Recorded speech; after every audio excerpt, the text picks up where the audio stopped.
तो चलिए स्टार्ट करते हैं आज की इस क्लास को। तो आज का पहला क्वेश्चन आपके सामने ये रहा कि किस प्रकार की बाजार व्यवस्था में बाजार अथवा उद्योग पर एक ही विक्रेता का वर्चस्व होता है।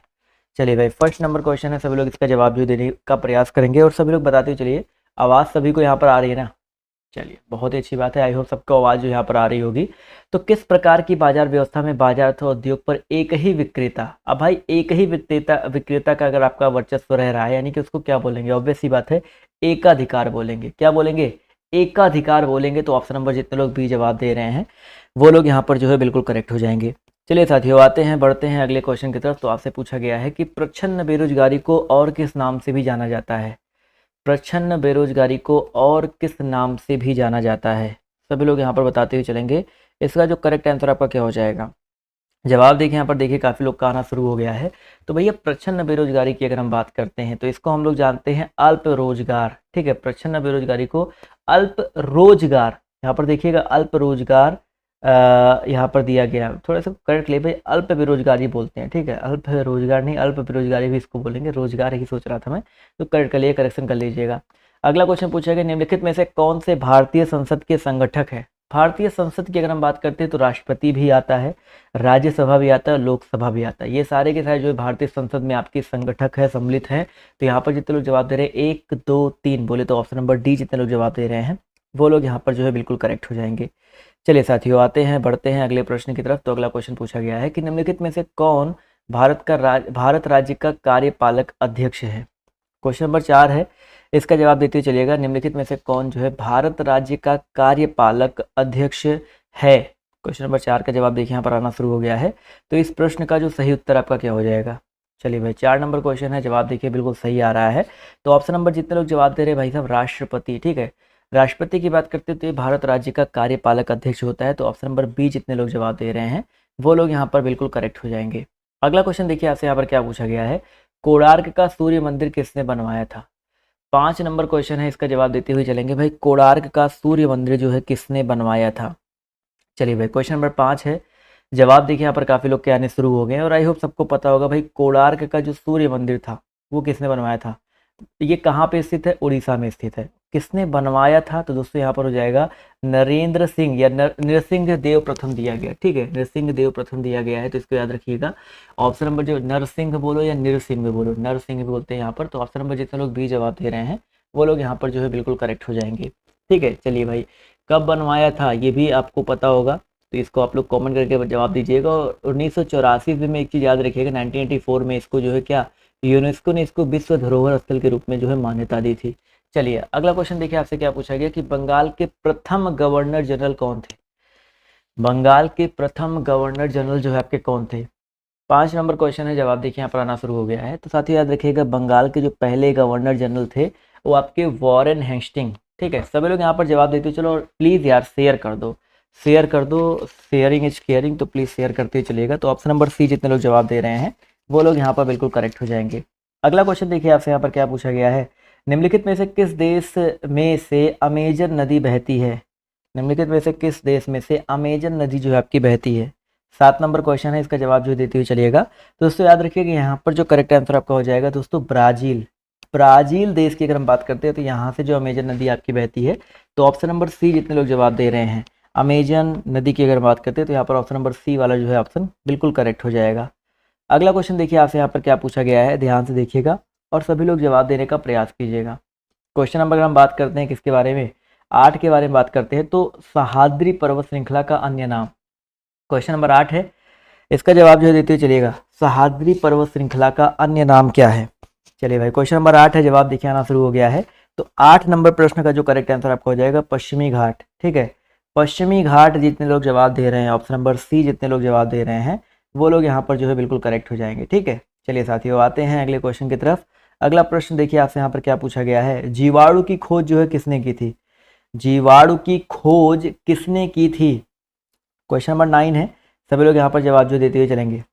9 नंबर प्रश्न है, जवाब देखिए आना शुरू हो गया है। तो जीवाणु की खोज दोस्तों अगर हम बात करते हैं तो एंटोनी वॉन ल्यूवेनहॉक ने, किसने किया था भाई? एंटोनी वॉन ल्यूवेनहॉक ने किया था। तो ऑप्शन नंबर जितने लोग ए जवाब दे रहे हैं वो लोग यहाँ पर बिल्कुल करेक्ट रहेंगे। जीवाणु एक कोशिकीय होते हैं और इनकी आकृति जो होती है गोल होती है और छड़ जैसे आकार की होती है। ठीक है, तो ऑप्शन नंबर जितने लोग ए जवाब दे रहे हैं वो लोग यहाँ पर बिल्कुल करेक्ट हो जाएंगे। अगला क्वेश्चन पूछा गया कि एक विशेष कार्य करने वाली समान कोशिकाओं के समूह को क्या कहते हैं। क्वेश्चन नंबर आपके यहाँ पर देखिए 10 दिया गया है और सभी लोग जवाब देते हुए चलेंगे। एक विशेष कार्य करने वाली समान कोशिकाओं के समूह को क्या कहते हैं। बहुत ही इंपॉर्टेंट क्वेश्चन है और सभी लोग यहाँ पर जवाब देने का प्रयास करेंगे। इसका जो सही उत्तर आपका क्या हो जाएगा, तो दोस्तों याद रखिएगा एक विशेष कार्य करने वाले समान कोशिकाओं के समूह को ऊतक बोलते हैं। क्या कहते हैं भाई, आपके ऊतक कहते हैं। तो यहाँ पर जितने लोग ऊतक जवाब दे रहे हैं ऑप्शन नंबर ए, वो लोग यहाँ पर बिल्कुल करेक्ट हो जाएंगे। चलिए साथियों आते हैं अगले प्रश्न की तरफ। तो अगला प्रश्न देखिए आपसे यहाँ पर क्या पूछा गया है कि पौधों के ऊतक कितने प्रकार के होते हैं। जो पौधों के ऊतक होते हैं वो आपके कितने प्रकार के होते हैं। क्वेश्चन नंबर 11 है, सभी लोग इसका जवाब जो देते हुए चलिएगा। पौधों के जो ऊतक होते हैं वो आपके कितने प्रकार के होते हैं। दोस्तों याद रखिएगा 2 प्रकार के। ठीक है, पौधों के ऊतक आपके 2 प्रकार के होते हैं, तो इनको याद रखिएगा। ऑप्शन नंबर जितने लोग बी जवाब दे रहे हैं वो लोग यहाँ पर बिल्कुल करेक्ट हो जाएंगे। अगला क्वेश्चन देखिए आपसे यहाँ पर क्या पूछा गया है। स्वतंत्र रूप से लटके हुए लकड़ी के एक ढांचे में कील ठोकना कठिन होता है। ये कौन सा नियम इस कथन का समर्थन करता है। भाई स्वतंत्र रूप से लटका हुआ जो लकड़ी के एक ढांचे में अगर कोई कील है उसे ठोकना जो है आपका कठिन होता है, ये कौन सा नियम जो है इसका समर्थन करता है। तो दोस्तों यहाँ पर याद रखिएगा 12 नंबर क्वेश्चन का जो करेक्ट आंसर आपका हो जाएगा न्यूटन का तीसरा नियम। अब देखो तीसरा नियम क्या कहता है, क्रिया प्रतिक्रिया का नियम, यानी कि प्रत्येक क्रिया के समान विपरीत प्रतिक्रिया होती है। अब भाई अब जब कोई लटका हुआ पिंड है या लकड़ी का कोई पिंड है उस पर कील ठोकेंगे तो हथौड़े से जो हुई क्रिया है वो लकड़ी के पिंड से प्रतिक्रिया नहीं। देखो भाई अगर मान लीजिए ये ऐसे कोई लकड़ी ऐसे लटक रहा है, आप इस पे कील लटका है तो इस पे कील ठोक पाओगे नहीं, क्योंकि पीछे कोई बल देने के लिए कोई है नहीं। मान लो कोई दीवार पे अगर लकड़ी लगी होती तो आप इस पे कील ठोकते तो पीछे दीवार से आपको एक बल मिल जाता प्रतिक्रिया के लिए, लेकिन यहाँ पर प्रतिक्रिया का नहीं मिल पा रहा है, इसलिए यहाँ पर आप लोग ठोकोगे तो कोई फर्क नहीं पड़ने वाला। ठीक है, तो ये चीज़ याद रखिएगा। न्यूटन का जो तीसरा नियम दिया गया यहाँ पर बिल्कुल करेक्ट हो जाएगा। अगला क्वेश्चन देखिए आपसे यहाँ पर क्या पूछा गया है। थोड़ा सा बड़ा क्वेश्चन छोटा कर लेते हैं, कोई दिक्कत वाली बात नहीं। निम्नलिखित में से कौन सा विद्युत चुंबकीय तरंगों का गुण नहीं है। किसका गुण नहीं भाई, विद्युत चुंबकीय तरंगों का गुण कौन सा नहीं है। तो यहाँ पर देखिएगा पहला ऑप्शन विद्युत चुंबकीय तरंग के व्यतिकरण तथा विवर्तन दिखाती है। भाई यहाँ पर साफ साफ लिखा कि नहीं दिखाती है, तो ये जो आपका ऑप्शन नंबर ए दिया गया है ये आपका जो है विद्युत चुंबकीय तरंगों का गुण नहीं है। अगला क्वेश्चन देखिए आपसे क्या पूछा है। कंप्यूटर शब्दावली में बग, कई बार आपको बता चुका हूँ भाई, बग BUG ये होता है, इसका अभिप्राय जो है क्या है। चलिए फटाफट यहाँ पर जवाब जो देने का प्रयास करिएगा। बग का अभिप्राय जो है आपका क्या हो जाएगा। जवाब देखिए यहाँ पर धीरे धीरे आना शुरू हो गया है। तो भैया बग की अगर हम बात करते हैं तो ये आप प्रकार का एक प्रोग्राम में जब कोई एरर होता है, कोई गलती होती है तो उसको हम लोग बग बोलते हैं। तो ऑप्शन नंबर सी जितने लोग जवाब दे रहे हैं वो लोग यहाँ पर बिल्कुल करेक्ट हो जाएंगे। अगला क्वेश्चन पूछा गया कि एक रेडियोधर्मी वस्तु की अर्ध आयु 6 मास है, वस्तु की 3/4 हिस्सा में ... 6 होगा। भाई अगर किसी वस्तु की अर्ध आयु कितनी है भाई, 6 मास है, 6 महीने हैं, तो वस्तु की 3/4 हिस्से में कितना 6 हुआ होगा। तो भैया इसका जो करेक्ट आंसर आपका हो जाएगा दोस्तों 12 माह। ठीक है, अर्ध आयु 6 मास है तो 3/4 हिस्से में 12 महीने, इसको याद रखिएगा। तो ऑप्शन नंबर सी जितने लोग जवाब दे रहे हैं वो लोग यहाँ पर जो है बिल्कुल करेक्ट हो जाएंगे। इसी तरह अगला क्वेश्चन देखिए आपसे क्या पूछा गया कि मनुष्य के खून का pH कई बार, मतलब 1-2 बार नहीं, कम से कम 10 से 12 बार आपको ये क्वेश्चन करवाया जा चुका होगा कहीं ना कहीं, चाहे अनअकैडमी पर, चाहे यूट्यूब पर, जहाँ भी मैं पढ़ाता हूँ आपको कराया गया होगा कि मनुष्य के खून का pH मान कितना होता है। तो दोस्तों याद रखिएगा कम क्षारीय, मनुष्य के खून का जो pH होता है वो कम क्षारीय होता है। तो याद रखिएगा ऑप्शन नंबर सी जितने लोग जवाब दे रहे हैं वो लोग यहाँ पर बिल्कुल करेक्ट हो जाएंगे। अगला क्वेश्चन देखिए आपसे क्या पूछा गया है। भारतीय वानिकी संस्थान भारत के किस शहर में स्थित है। भारतीय वानिकी संस्थान भारत के किस शहर में स्थित है, इसको जो है याद रखिएगा और सभी लोग जवाब देते हुए चलिएगा। तो दोस्तों याद रखिएगा भारतीय वानिकी संस्थान, जवाब देते हुए चलो भाई, जवाब देखिए आना शुरू हो गया है। तो दोस्तों याद रखिएगा देहरादून में 1906 में जो है इसकी स्थापना हुई थी और ये आपका देहरादून में अवस्थित है। ठीक है, चलिए भाई अगला क्वेश्चन देखिए आपसे यहाँ पर क्या बोला गया है, ध्यान से देखिएगा। क्वेश्चन अगर हम बात करते हैं दीनदयाल रसोई योजना, देखिए 2017 में स्टार्ट हुआ था, तो जो कि आपके लिए इंपॉर्टेंट नहीं है, बट याद रखो भाई ये मध्य प्रदेश में स्टार्ट हुआ था, बस इतना याद रख लो, आपके लिए उतना इंपॉर्टेंट नहीं है।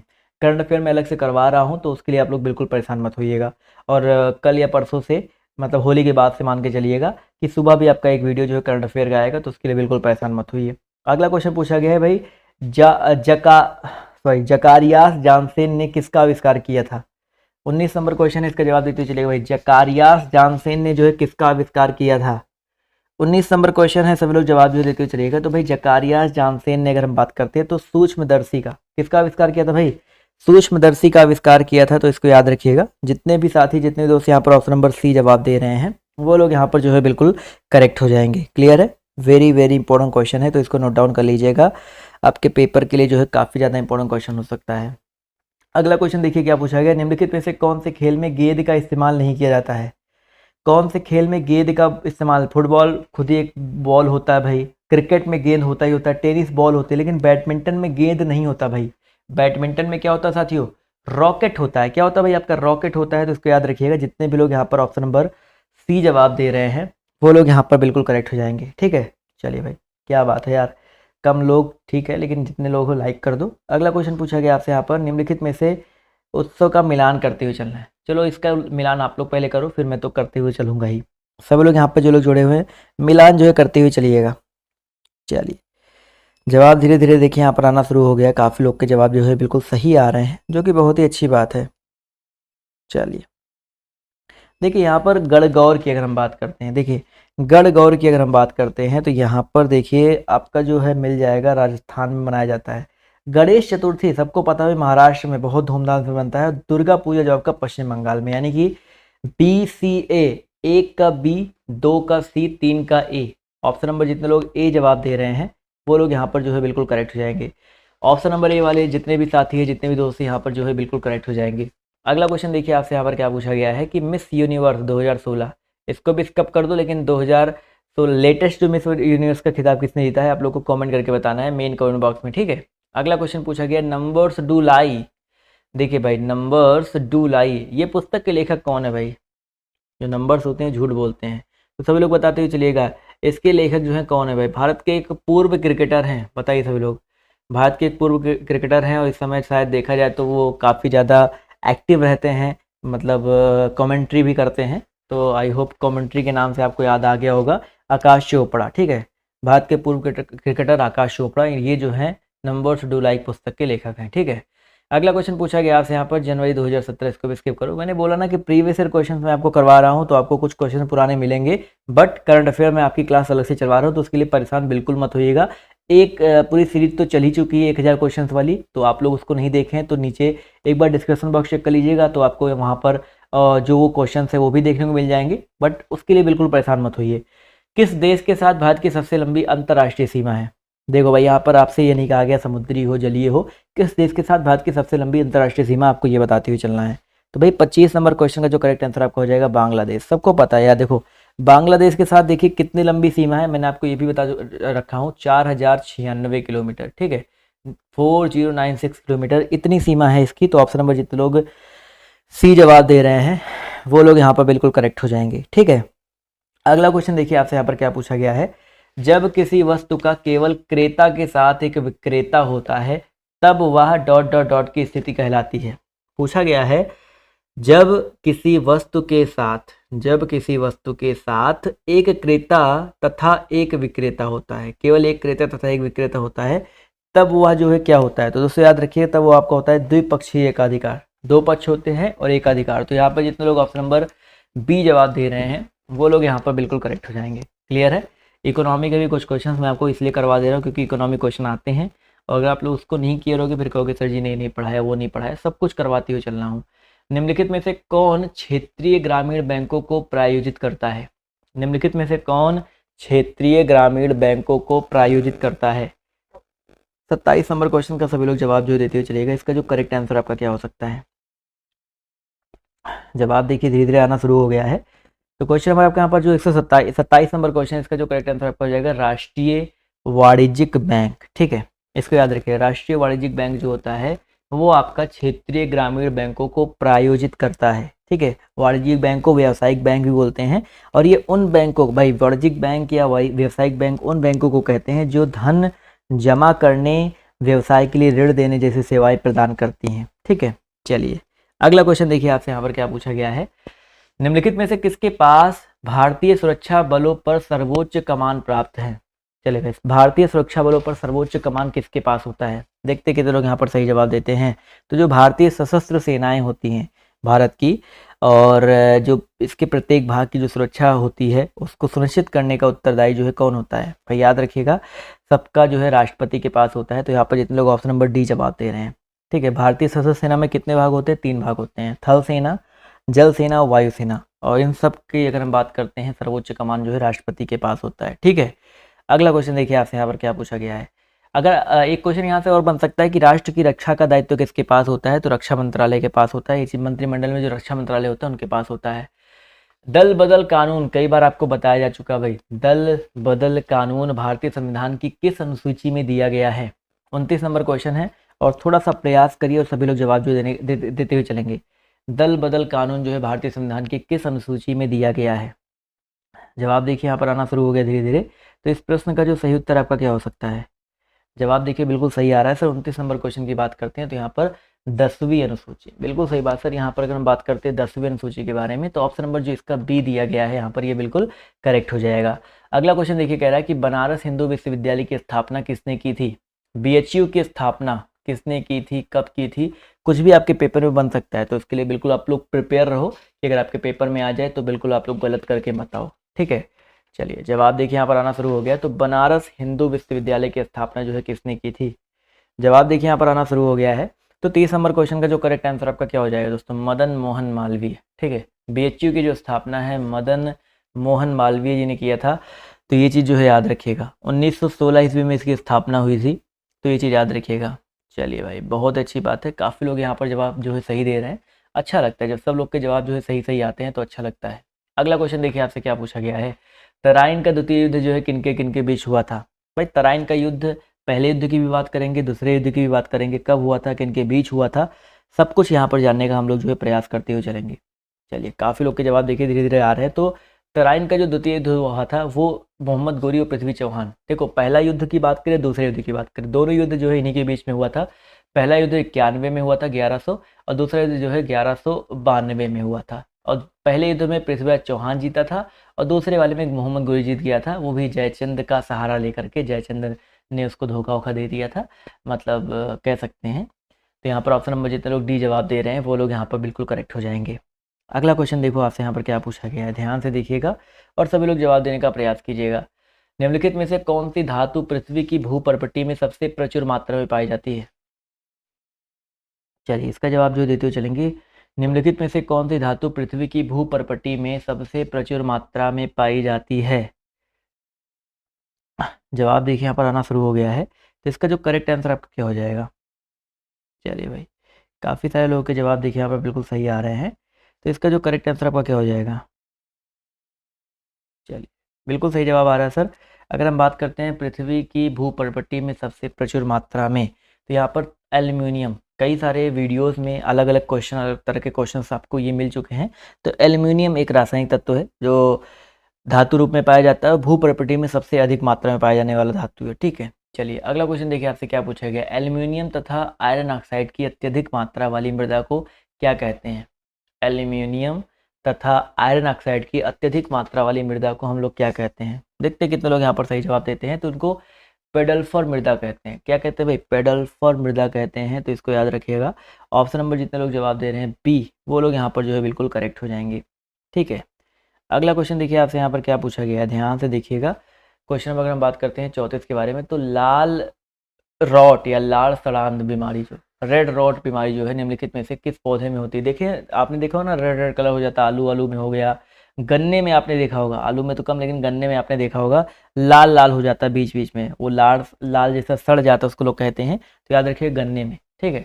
गन्ने में ये जो आपकी रेड रॉट बीमारी जो होती है आपकी गन्ने में होती है, इसको याद रखिएगा। ऑप्शन नंबर जितने लोग बी जवाब दिए हैं वो लोग यहाँ पर बिल्कुल करेक्ट हो जाएंगे। अगला क्वेश्चन देखिए आपसे यहाँ पर क्या पूछा गया है और सभी लोग जवाब देने का प्रयास करेंगे कि निम्नलिखित में से कौन सा एक संयोजी ऊतक नहीं है?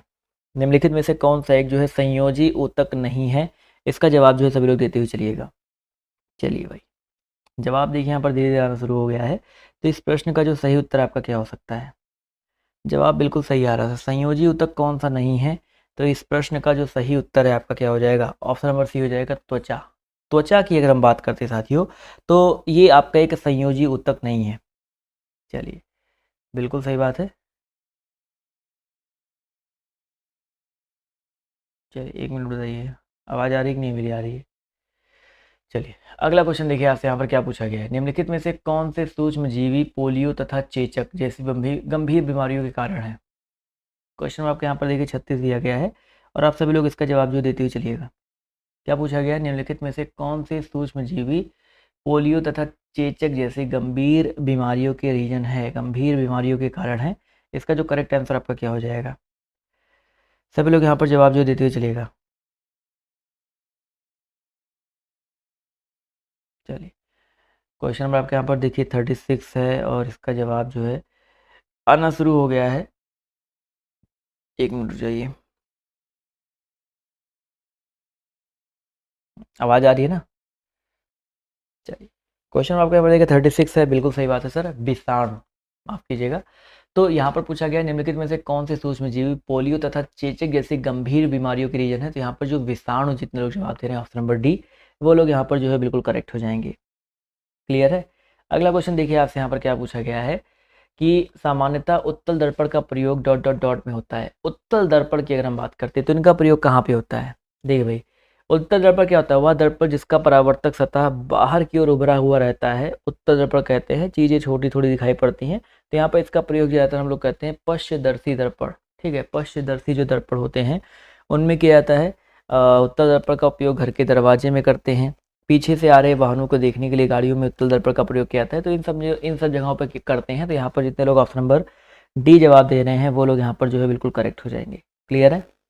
चलिए साथियों अगला क्वेश्चन देखिए आपसे क्या पूछा गया कि आवृत्ति का एसआई मात्रक जो आपका क्या होता है? आवृत्ति का एसआई मात्रक जो आपका क्या होता है? सभी लोग यहाँ पर बताते हुए चलिएगा। इसका जो सही उत्तर आपका क्या हो जाएगा? चलिए जवाब देखिए यहाँ पर आना शुरू हो गया। भाई आवृत्ति की अगर हम बात करते हैं दोस्तों, यहाँ पर हर्ट्ज, कई बार आपको बताया जा चुका है। वीडियो को लाइक वाइक कर दो या थोड़ा सा शेयर कर दो। थोड़ी देर की वीडियो का और बची हुई 10-12 क्वेश्चन और बचे हुए हैं, तो शेयर कर दो जिससे और भी लोग जुड़ सकें। तो आवृत्ति का जो एसआई मात्रक आपका हर्ट्ज होता है। अगला क्वेश्चन पूछा गया आपसे यहाँ पर, निम्नलिखित में से कौन सा एक संशोधक बटन यानी मॉडिफायर है? क्वेश्चन में आपके यहाँ पर देखिए 39 दिया गया, निम्नलिखित में से कौन सा एक संशोधक बटन यानी कि मॉडिफायर के ई वाई वाला की दिया गया है?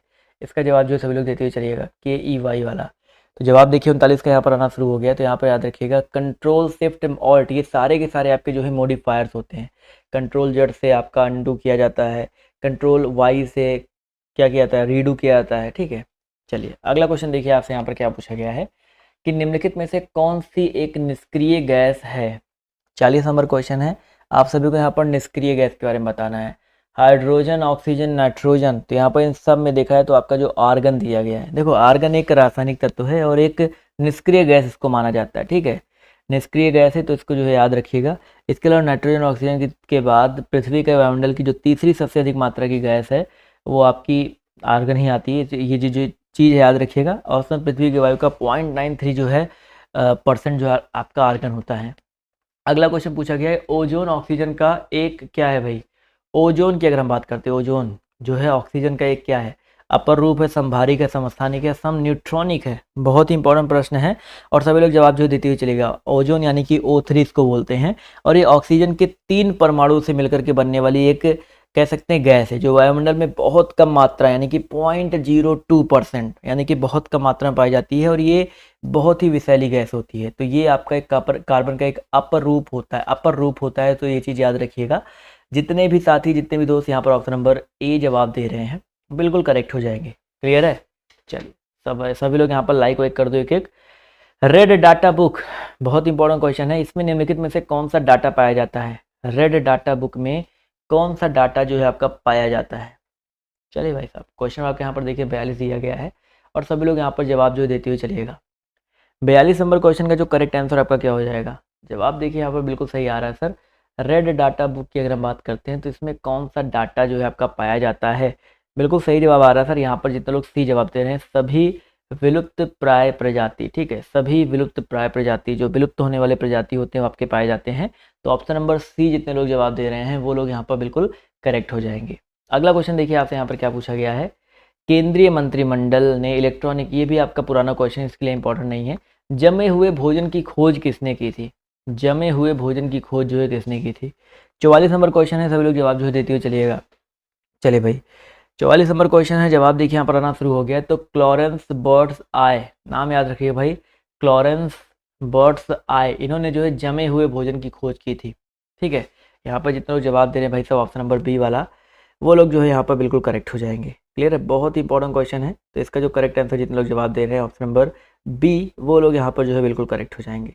चलिए, अगर आपके दिमाग में कुछ चल रहा हो, कोई डाउट हो, तो आप लोग जो है जवाब जो है वो आप लोग कमेंट करके पूछ सकते हैं। टेलीग्राम पर, इंस्टाग्राम पर आप लोग जुड़ सकते हैं, वहाँ पर भी आप लोग जो है डायरेक्टली हमसे पूछ सकते हैं।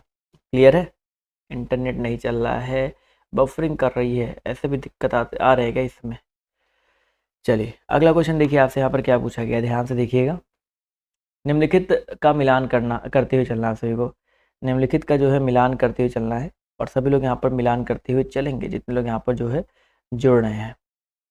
चलिए, बर्डी, वॉली और हिट विकेट। देखो, हिट विकेट की अगर हम बात करते हैं तो ये जो आपका संबंधित है क्रिकेट से, हिट विकेट हो जाते हैं। ठीक है, मतलब आपको बॉलर बॉल करता है और आप जो है अपना जो बल्ला है बॉल को मारने के बजाय किसको मार दो भाई, अपने स्टंप को मार दो, तो हिट विकेट होता है।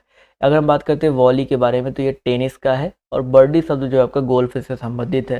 तो यहाँ पर अगर देखा जाए तो ऑप्शन नंबर जितने लोग बी जवाब दे रहे हैं, 1 का सी, 2 का ए, 3 का बी, तो जितने लोग यहाँ पर ऑप्शन नंबर जवाब दे रहे हैं भाई साहब बी वाला, वो लोग यहाँ पर बिल्कुल करेक्ट हो जाएंगे। ठीक है, अगला क्वेश्चन देखिए आपसे यहाँ पर क्या पूछा गया है। 45 के बाद 46 की अगर हम बात करते हैं तो इसका जो सही उत्तर आपका क्या हो जाएगा?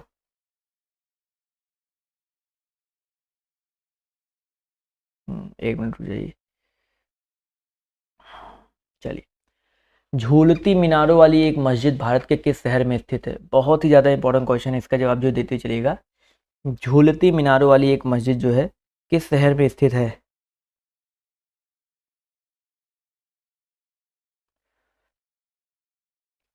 जवाब देखिए यहाँ पर आना शुरू हो गया है। तो इसका जो करेक्ट आंसर आपका क्या हो जाएगा? जवाब देखिए यहाँ पर बिल्कुल सही आ रहा है, काफ़ी लोग के जवाब देखिए यहाँ पर सही आ रहे हैं और बिल्कुल सही आ रहे हैं। सर, इसका जो सही उत्तर है आपका क्या हो सकता है? तो भाई क्वेश्चन नंबर आपका 46 है, इसका जो करेक्ट आंसर आपका हो जाएगा अहमदाबाद।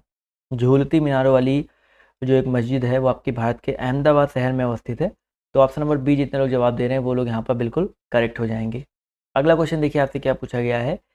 निम्नलिखित में से किसे पाठशाला संबंधी क्षेत्र में 2007 के पद्म श्री पुरस्कार से सम्मानित किया गया है? 43 नंबर क्वेश्चन है, सब लोग जवाब जो देते हुए चलिएगा। तो इसको याद रखिए दोस्तों, संजीव कपूर। ठीक है, जितने लोग यहाँ पर संजीव कपूर जवाब दे रहे हैं ऑप्शन नंबर ए, वो लोग यहाँ पर जो है बिल्कुल करेक्ट हो जाएंगे। अगला क्वेश्चन पूछा गया आपसे यहाँ पर, the world outside my window, इसके लेखक जो है कौन है? The world outside my window, इसके लेखक जो है फटाफट बताते हुए चलिएगा कौन है। 48 नंबर क्वेश्चन है, सभी लोग यहाँ पर जवाब जो देते हुए चलेंगे। तो the world outside my window, इसके लेखक रस्किन बॉन्ड है। कौन है भाई? रस्किन बॉन्ड, ये नाम याद रखिएगा। ऑप्शन नंबर जितने लोग बी जवाब दे रहे हैं, जी हाँ दोस्तों, बी ऑप्शन वाले यहाँ लोग जो है बिल्कुल करेक्ट हो जाएंगे। अगला क्वेश्चन देखिए आपसे यहाँ पर क्या पूछा गया है, ध्यान से देखिएगा और सभी लोग यहाँ पर जवाब जो है देने का प्रयास कीजिएगा। क्या पूछा गया है, एक मिनट रुक जाइए। चलिए, उत्तरी कोरिया के बढ़ते अस्त्र प्रक्षेपणों के कारण किस देश ने उस पर निगरानी रखने के लिए जासूसी उपग्रह का प्रक्षेपण किया है? उत्तरी कोरिया के बढ़ते अस्त्र प्रक्षेपणों के कारण किस देश ने उस पर निगरानी रखने के लिए जासूसी उपग्रह का प्रक्षेपण किया है? सभी लोग यहाँ पर जवाब जो देते चलिएगा। जवाब देखिए यहाँ पर आना शुरू हो गया। तो क्वेश्चन नंबर 49 का जो करेक्ट आंसर आपका क्या हो जाएगा दोस्तों? जवाब देखिए यहाँ पर आ रहा है जापान। ठीक है, जितने लोग यहाँ पर जापान जवाब दे रहे हैं वो लोग यहाँ पर जो है बिल्कुल करेक्ट हो जाएंगे। चलिए साथियों, अगला क्वेश्चन देखिए आपसे क्या पूछा गया है, तवांग। क्या पूछा गया भाई आपका? तवांग के पास भारत की भूमि विवाद निम्नलिखित में से किस देश के साथ है? तवांग के पास, तवांग जो है आपका कहाँ पड़ता है? अरुणाचल प्रदेश पड़ता है। ठीक है, प्रांत का एक शहर है तवांग, जो तवांग जिले का मुख्यालय भी है। और तवांग अरुणाचल प्रदेश की उत्तर पश्चिम सीमा देश में स्थित है। और इसकी अगर हम बात करते हैं किसके साथ भाई? चाइना। अरुणाचल प्रदेश आगे तो आई होप सबको पता लग ही गया होगा, चाइना। काफ़ी लोग के जवाब भी यहाँ पर देखिए आ रहे हैं। तो ऑप्शन नंबर बी जितने भी लोग जवाब दे रहे हैं वो लोग यहाँ पर जो है बिल्कुल करेक्ट हो जाएंगे।